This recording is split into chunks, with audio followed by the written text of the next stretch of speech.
আসসালামু আলাইকুম। আজকে আমাদের 50তম বিসিএস ম্যাথ সলভ টেকনিক ও ব্যাখ্যার দ্বিতীয় ক্লাসে আপনাদের সবাইকে স্বাগত।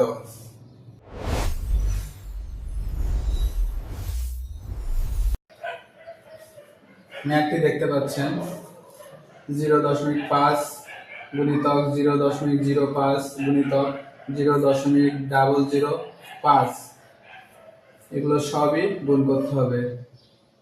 অপশন ক, খ, গ, ঘ। এখন এই ম্যাথ করতে মাত্র 5 সেকেন্ড সময় লাগবে।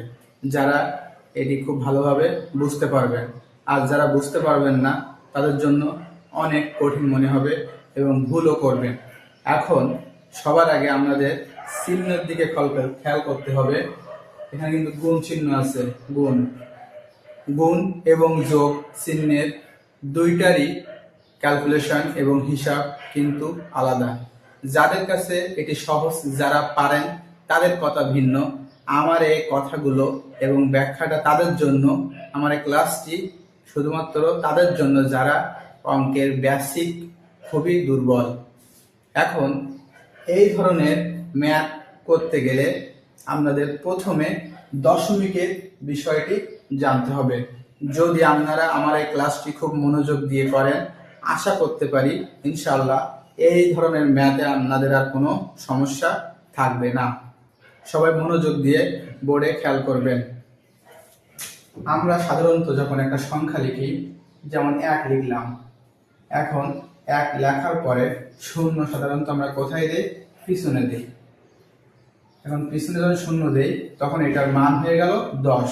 কিন্তু যদি আমরা এই শূন্যটা 1-এর সামনে দিলাম, সামনে দেই, তাহলে এর কি কোনো মান আছে? কোনো মান কিন্তু নেই। সামনে যদি আপনি 1000টা শূন্য দেন তবুও এর মান একই থেকে যাবে। কিন্তু পক্ষান্তরে শূন্যটা যদি আপনি পিছনে দেন সেক্ষেত্রে এর মান বৃদ্ধি পেতে থাকবে। কিন্তু এই বিষয়টা দশমিকের ক্ষেত্রে সম্পূর্ণ ভিন্ন। যেমন দশমিকের পরে যদি 1 থাকে, দশমিকের পরে 1 আছে, আমরা এটাকে কি বলি? সবাই হয়তো মনে করবে এটার মান 1। আসলে এটার মান কিন্তু 1 না, 0.10। শূন্য যদিও পিছনে নেই তবুও এর মানটা সব সময় সর্বদাই 0.10।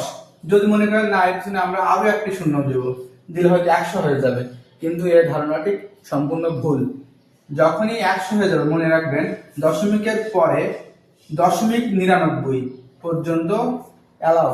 যখনই আমরা দশমিকের পরে এরকম 100 হয়ে যাবে তখন সেটা কিন্তু আর দশমিকের পরে থাকবে না, অটোমেটিক ভাবে সেটা দশমিকের আগে 1 হিসাবে চলে আসবে। সেই কারণে আপনাদের দশমিকের পরে যদি এরকম দেখেন যে 0.1 আছে, এর অর্থ একটাই, এই দশমিকের পরে এইটা কিন্তু 10। তাহলে প্রশ্ন আসতে পারে দশমিকের পরে 1 কিভাবে বসবে? যেমন 0.01, 0.0 যদি এইভাবে লেখেন তাহলে এটা 1। এবং আরো একটি বিষয়, দশমিকের পরে 1 থাকলে একটা শূন্যর কিন্তু মান আছে, মানে দশমিকের পরে 1 আছে, তারপর একটা শূন্য আছে, এই শূন্যটার কিন্তু গুরুত্ব আছে। কিন্তু এর পরে যত শূন্য দেওয়া হবে এর কোনো গুরুত্ব নেই, দেওয়া না দেওয়া একই কথা। কিন্তু যদি আপনারা এই 0. এবার 1 দিলেন, এই 1-এর আগে আপনারা শূন্য দিতে আসেন এইভাবে দিতে আসেন, এই শূন্যর কিন্তু মান আছে। ঠিক যেমন দশমিক ছাড়া অঙ্কে 1-এর পিছনে যদি আমরা শূন্য দিতেই থাকেন, এরা যেমন বৃদ্ধি পেতে থাকবে, সংখ্যার মান বাড়তে থাকবে, ঠিক তেমন এই দশমিকের পরে কোনো একটা এক সংখ্যার আগে যদি আপনারা শূন্য দিতেই থাকেন তাহলে এই সংখ্যাটার মান কমতে থাকবে, এখানে কমতে থাকবে, আর এখানে শূন্য দিলে বৃদ্ধি পেতে থাকবে। আশা করি এই বিষয়টা আপনারা বুঝতে পারছেন। আরো একবার বিশ্লেষণ করে বলি যে দশমিক ছাড়া অঙ্কের ক্ষেত্রে 1-এর পিছনে যত শূন্য দেওয়া হবে এই শূন্যের মান আছে এবং সংখ্যাটার মান বৃদ্ধি পাবে, কিন্তু দশমিকের ক্ষেত্রে একের পিছনে যদি শূন্য দিতে থাকি এই শূন্যগুলোর কোনো ভ্যালু নেই, শুধুমাত্র একটা ছাড়া, মানে এই একটা প্রথম শূন্যটা ছাড়া। কিন্তু যদি এমন হয় যে দশমিকের পরে একের আগে অনেকগুলো শূন্য আছে, এই শূন্যের কিন্তু মান আছে, গুরুত্ব আছে, এবং এই একের সামনে যত শূন্য বৃদ্ধি পেতে থাকবে, দশমিকের বেলায় একের সামনে যত শূন্য বৃদ্ধি পেতে থাকবে তত এর মান কমতে থাকবে। তাহলে এবার আমরা এই গুণের বেলায় খেয়াল করি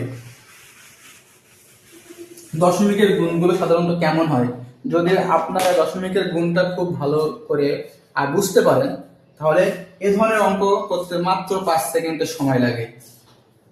এখন সাধারণত গুণ আমরা কিভাবে করি, 2 আর 2 গুণ করলে কত হয়, 4। এখানে কিন্তু সংখ্যা বৃদ্ধি পেয়েছে, 2 আর 2 গুণ করলে 4 হয়েছে। এখন যদি এমন থাকে 0.2 আর 0.2 গুণ করতে হবে, 0.2 আর 0.2 গুণ করতে হবে। এখন একজন লিখলো 2 আর 2 4, দশমিক আছে দশমিক বসাই দিল, শূন্য আছে শূন্য বসিয়ে দিল। এখন বলেন তো এই ম্যাথটা কি তার হয়েছে? আসলে কিন্তু ম্যাথটা তার হয়নি।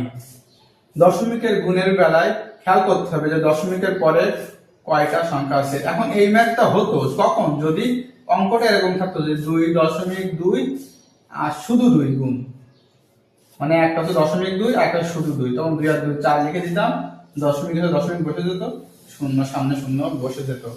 কিন্তু যেহেতু এইখানে দশমিকের পরে একটা সংখ্যা, এইখানেও দশমিকের পরে একটা সংখ্যা, তাহলে হিসেব করেন তো দশমিকের পরে টোটাল কয়টা সংখ্যা আছে, একটা দুইটা। এর অর্থ হচ্ছে কি গুণের বেলা এই নিচে যে গুণফল আসবে এই গুণফলের বেলায়ও এই দশমিকের পরে 2টা সংখ্যা থাকবে, কিন্তু আমরা দিছি কয়টা সংখ্যা, একটা সংখ্যা। এখন আপনারা বলতে পারেন 2টা সংখ্যা কিভাবে বসাবো, তার মানে কি এই আকাশ থেকে আসবে না? আকাশ থেকে আসবে না, এটা বসাতে হবে, শূন্য দিতে হবে। এখন শূন্য কোথায় দিবেন, শূন্যকে পিছে দিবেন, শূন্য পিছনে দিলে তো হবে না, এই শূন্য পিছনে দেন, সেক্ষেত্রে 40 হয়ে যাচ্ছে, দশমিকের পরে কত হয়ে যাচ্ছে 40। কিন্তু আসলে তো দশমিকের পরে 40 গুণফল না, দশমিকের পরে গুণফল হচ্ছে 2 আর 2 4, আপনি 4 পেয়েছেন, তাহলে মান 4 যদি আপনি রাখতে চান, 4 যদি আনতে চান, তাহলে এই শূন্যটা দিতে হবে 4 এর সামনে, এই 4 এর সামনে আপনার শূন্য দিতে হবে। যদি আপনি 4 এর সামনে শূন্য দেন তাহলে এই মানটা 4 হয়ে গেল। এখন বলেন তো 0.2 বড় নাকি গুণ করার পরে 0.04 বড়? আপনারা এটা কমেন্টে আমাকে জানাবেন। এখন এইখানে 2 গুণ কিন্তু 4 হয়েছে, তাহলে সাধারণ গুণ এবং দশমিকের গুণের পার্থক্য কিছুটা হয়তো বুঝতে পেরেছেন। আমি এটা ভেঙে দিই। সাধারণ গুণের ক্ষেত্রে সংখ্যা গুণ করলে বড় হয়, মান কি হয়, বড় হয়। কিন্তু দশমিকের গুণের ক্ষেত্রে গুণ করলে মান কিন্তু ছোট হয়।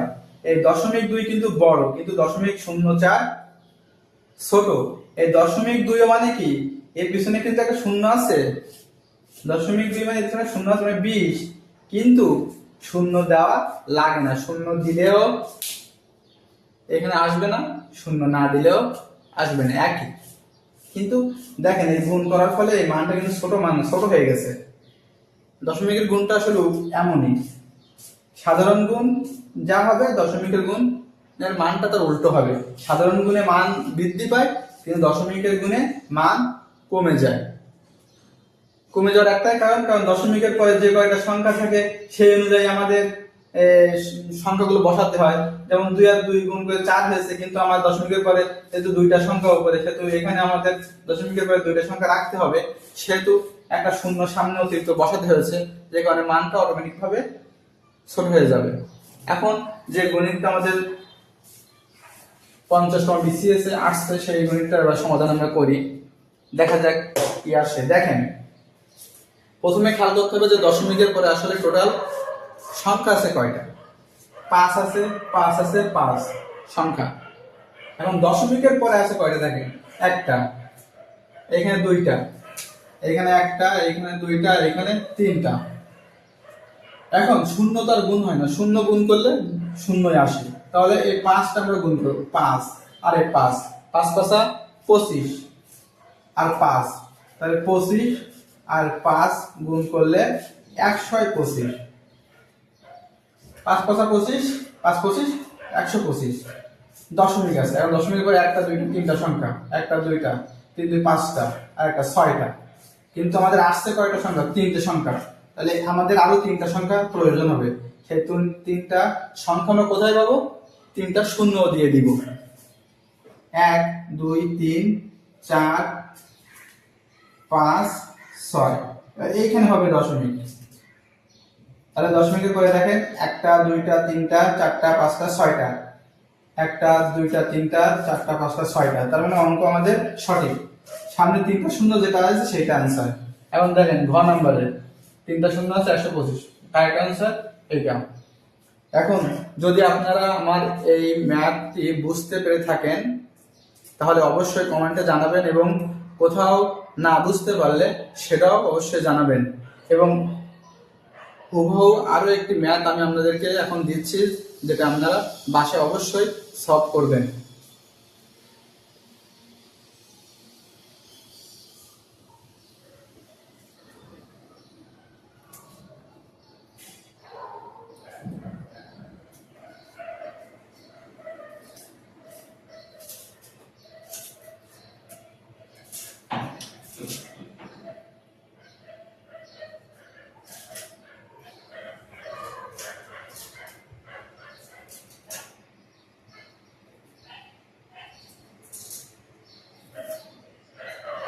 এই ম্যাথটা আপনারা করে আনসারটা আমাকে জানাবেন।